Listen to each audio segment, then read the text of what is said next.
ஒருத்தர் மாற்று மதத்தில் பிறந்து அவர் அதுலேயே உண்மையாக இருந்து எல்லாம் தான தர்மங்களை செஞ்சு நன்மைகளை செஞ்சு அவர் நரகத்துக்கு போவார். அல்லாஹ் வணங்காதனால நரகத்துக்கு போவார்னா இது யாருடைய தப்பா? அவருடைய தப்பா?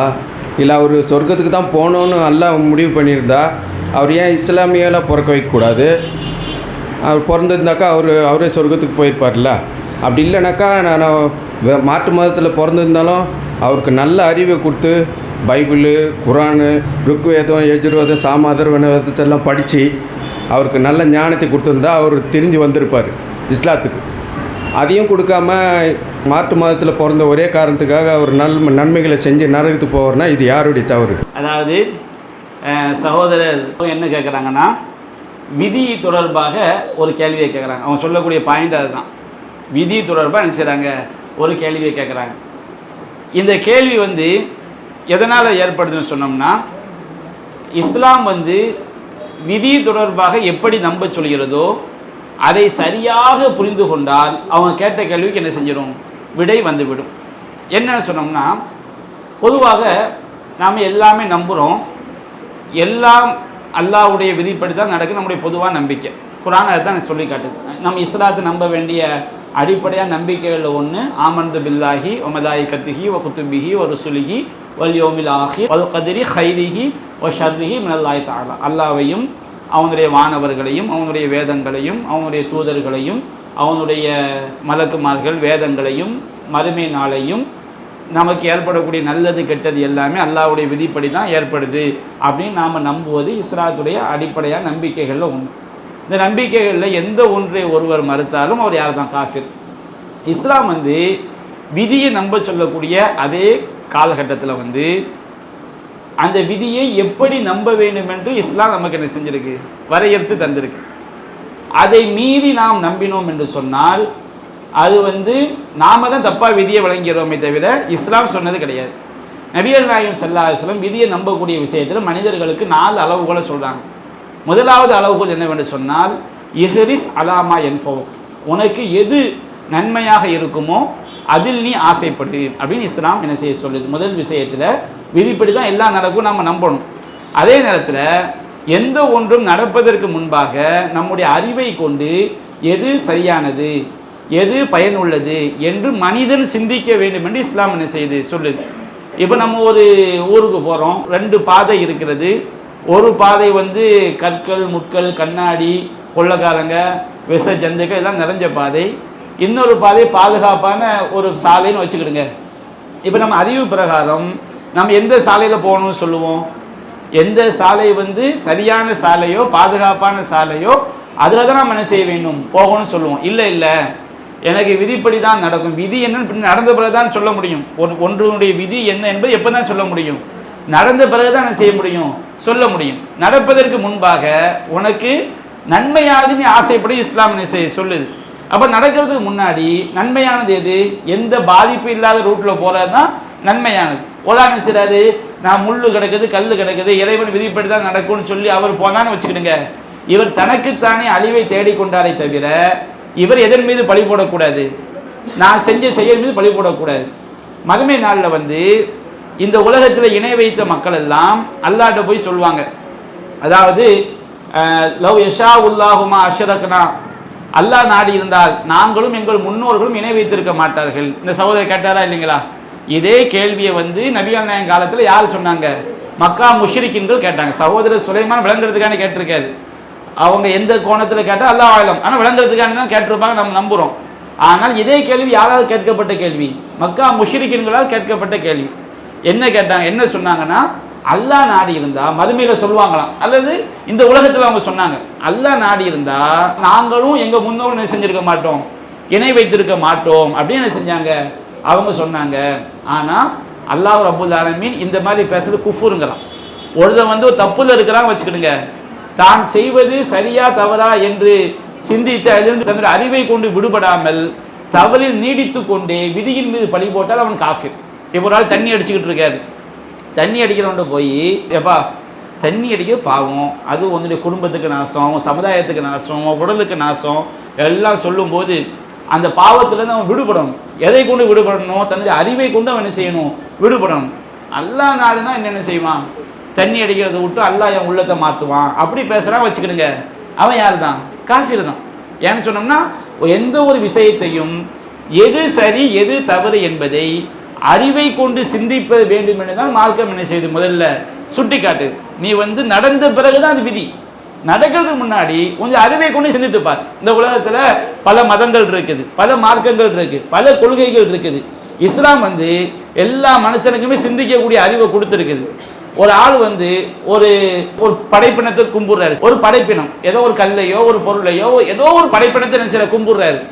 படைப்பினத்துக்கு நமக்கு கடவுளை போன்று அல்லாஹ்வை போன்று உதவி செய்யக்கூடிய சக்தியோ உதவி செய்யக்கூடிய ஆற்றலோ அது நம்முடைய துன்பத்தை நீக்கக்கூடிய ஆற்றலோ நமக்கு நல்லதை தரக்கூடிய ஆற்றலோ படைப்பினத்துக்கு இருக்குதா? நம்ம அறிவை சொல்லுது படைப்பினத்துக்கு என்ன செய்யாது? கிடையாது. அப்படி இருக்குன்னு வச்சுக்கிடுங்க, அந்த படைப்பை நமக்கு என்ன செஞ்சிருக்கணும்? உதவி செய்யணும், நம்முடைய கஷ்டத்தை நீக்கணும். அப்போ எந்த ஒரு படைப்பினங்களும் நமக்கு இறைவனை போன்று எந்த விதமான தொடர்பும் இல்லாமல் நம்முடைய துவாக்களை செவியேற்பதோ நம்முடைய கஷ்டங்களை செவியேற்பதோ நீக்கக்கூடிய ஆற்றலோ எந்த ஒரு படைப்பினத்துக்கும் இல்லை என்பது மனுஷனே நல்ல என்ன செஞ்சிருக்கிறான்? தெரிஞ்சு வச்சிருக்கிறேன். நம்ம கண்ணால் பார்த்தா தெரியுதுல்ல.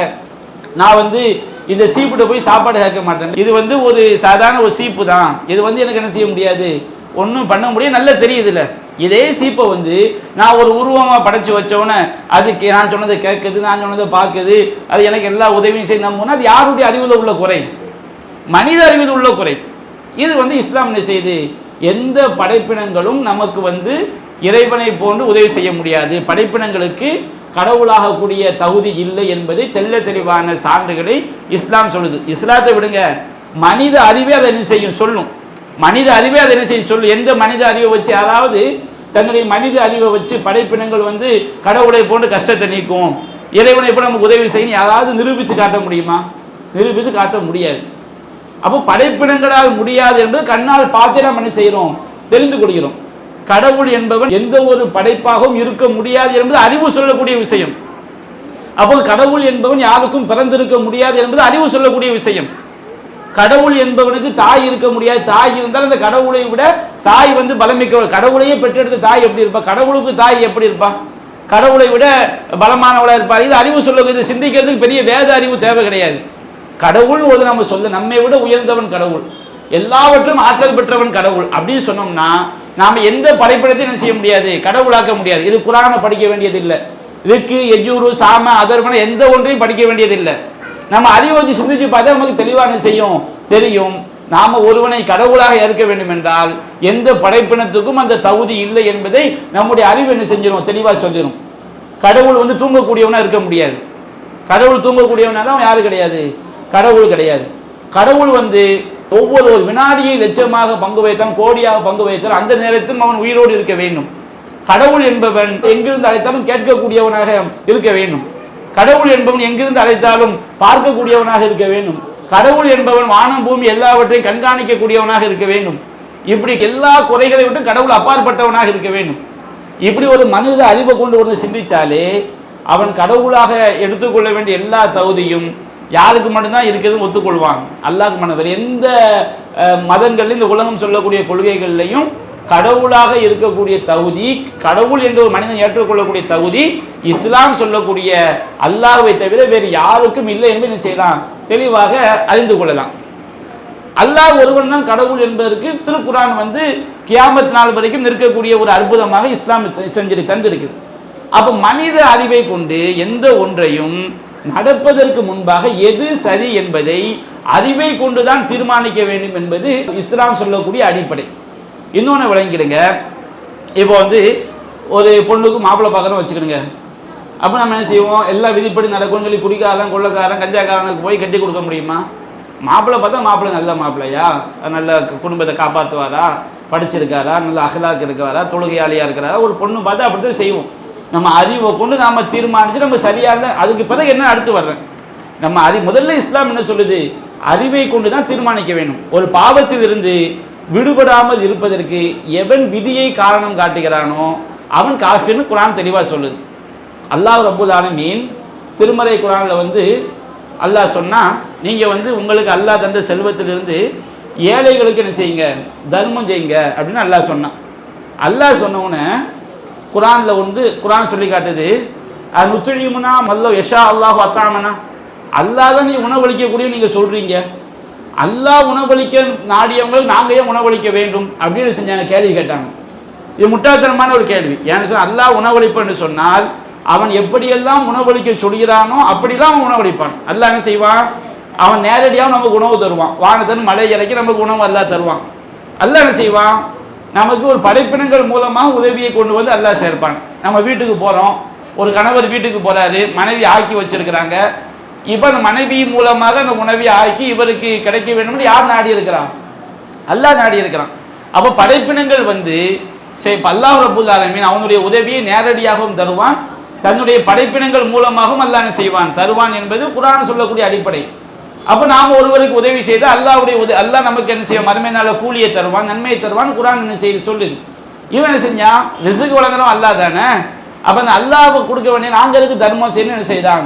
இஸ்லாம் எப்படியெல்லாம் சொல்கிறதோ அந்த அடிப்படையெல்லாம் மறுப்பதற்கு இப்படி ஒரு முட்டாள்தனமான கேள்வி என்ன செஞ்சாங்க, கேட்டாங்க. அதே மாதிரி காஃபிர்கள் கேட்டாங்க, அதாவது மை யுஹில் இதாம வஹிய ரமீம், நம்முடைய எலும்புகள் எல்லாம் மக்கி போன பிறகு அதை மீண்டும் உயிர் கொடுத்து எழுப்புவன் யாருன்னு கேட்டாங்க. அப்போ அல்லாஹ் சொன்னா பதில், அவன் என்ன செய்யறான், அதிகம் ஒன்றும் சிந்திக்க மாட்டேங்கிறான்.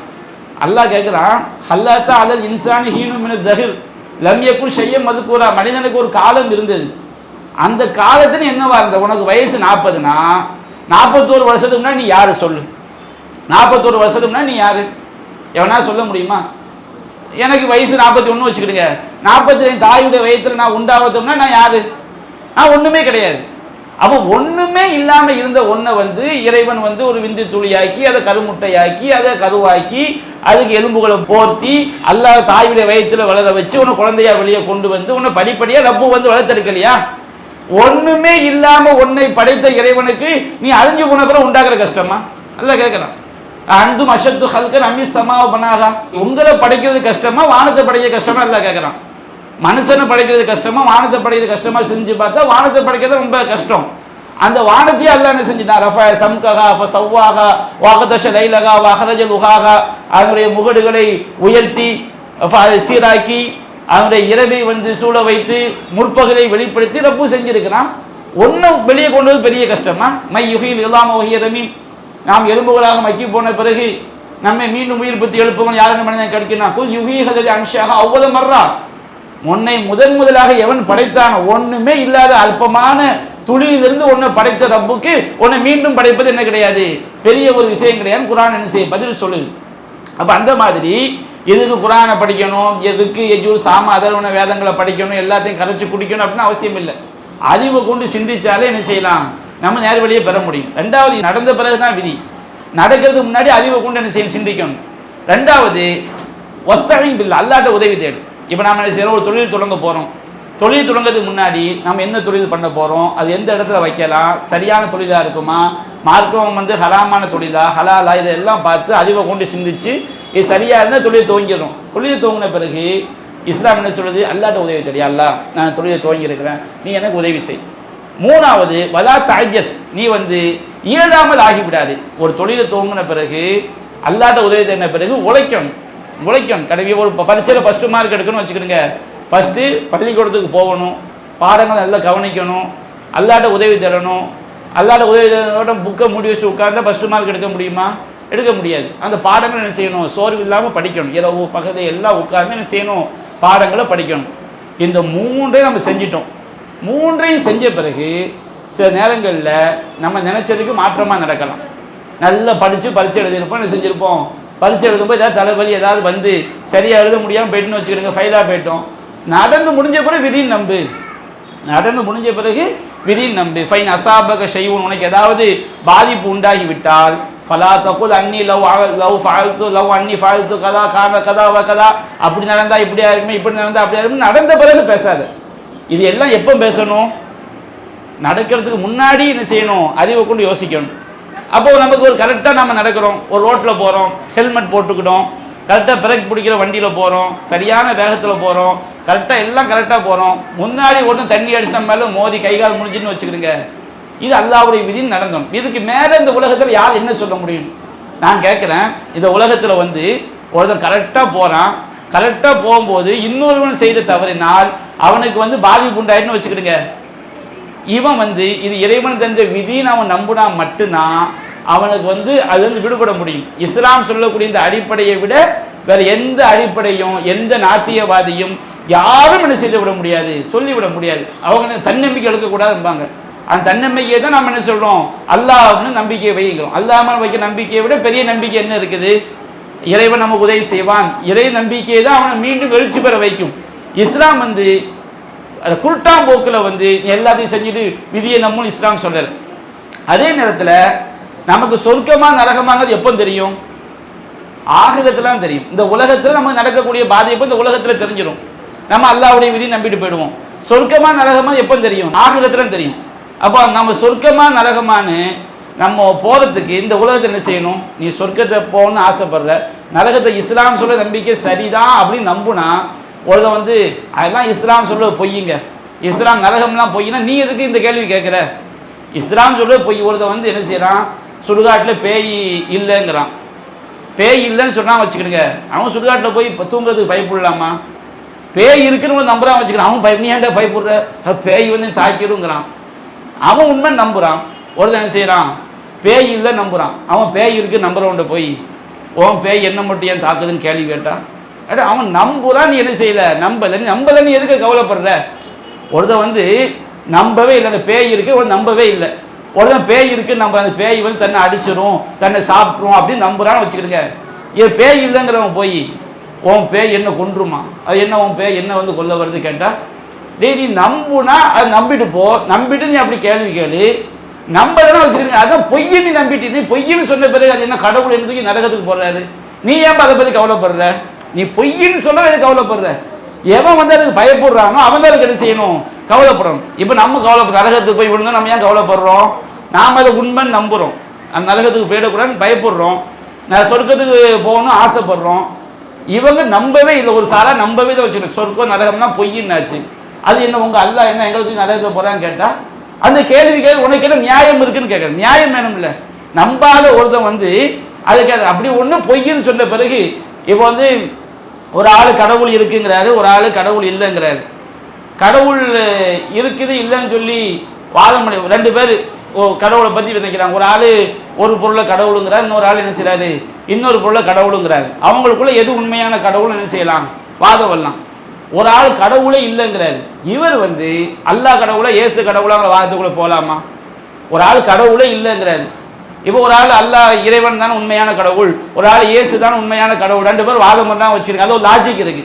ஒரு ஆள் கடவுளே இல்லைங்கிறாரு. இவர் போய் நான் வந்து அல்லாஹ் கடவுளை இயேசு கடவுளாங்க வாதத்துக்கு வரேன்னு சொன்னால் இதெல்லாம் இப்போ கடவுளே இல்லைங்கிற நீ எப்படிப்பா வாதம் பண்ணுவேன்? நீ ரெண்டு பேரையுமே நீ செய்யணும், இல்லைன்னு சொல்லணும். அப்போ சொர்க்கனால நம்பிக்கை எனக்கு இல்லை, நம்பிக்கையே இல்லைன்னு சொன்ன பிறகு என்ன எதுக்கு அல்லாஹ் வந்து நரகத்தில் போகிறான் கேள்வி கேட்டால், நீ நம்பிட்டு வந்து கேள்வி கேளு. சரி நான் நம்புறேன்னு சொன்னால் சொர்க்கத்துக்கு போகிறது சொர்க்கம் நடக்குது எப்போ தீர்மானிக்கப்படும்? மறுமையை தீர்மானிக்கப்படும். மறுமையை தீர்மானிக்கப்படுறது முன்னாடி இந்த உலகத்தில் இஸ்லாம் எப்படி நடக்குன்னு சொல்லுது. நீ வந்து சொர்க்கத்துக்கு போகணுமா?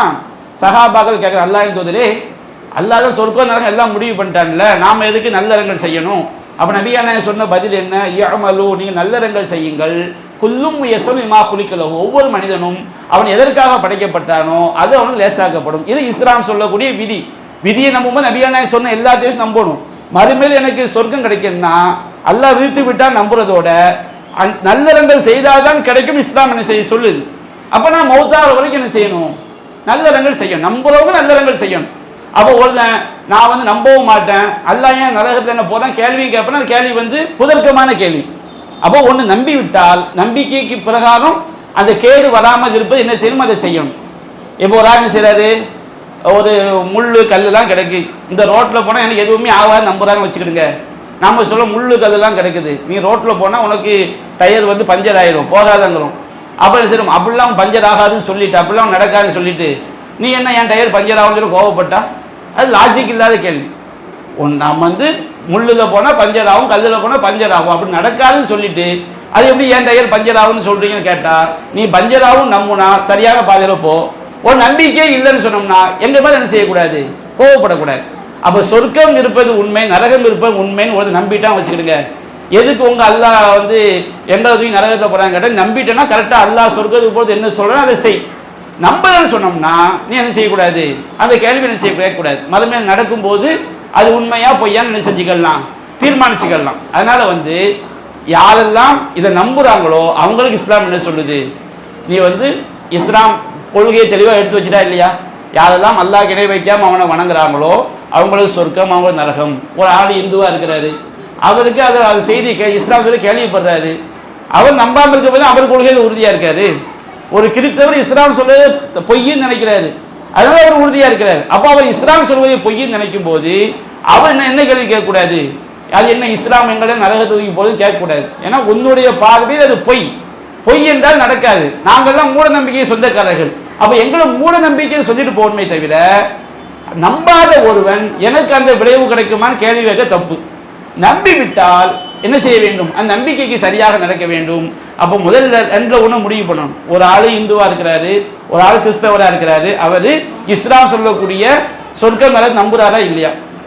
அவர் வந்து அது பொய்யுங்கிறாரு, பொய்யினா நீங்கள் அதை பற்றி கவலைப்படாது, உங்களுக்கு தான் நடக்காதுல்ல. நடக்காத ஒன்றுக்கு பொய்யான ஒன்றுக்கு நீங்கள் இந்த உலகத்தில் கேள்வி கேட்டுக்கிட்டு நடக்கிறோம் நம்புறோம் பார்த்துக்கிடுவோம். இல்லை அது உண்மை அப்படின்னு நம்பினோம்னா அந்த உண்மை உங்களுக்கு வந்து அந்த விளைவு ஏற்படாமல் இருப்பதற்கு இஸ்லாம் என்ன சொல்லுதோ அதை என்ன செஞ்சுக்கிடுங்க, சரியாக நடந்துக்கிடுங்க. இதுதான் இஸ்லாம் சொல்லக்கூடிய பதில். அதனால் இதில் வந்து இறைவனை நாம் கோபித்துக் கொள்வது எந்த ஒரு விஷயம் கிடையாது. யாரெல்லாம் வந்து இறைவன் சொன்னபடி நடந்து அவனுக்கு ஒரு பாதிப்பு ஏற்பட்டால் அது வந்து இறைவனுடைய விதி நம்பணும்.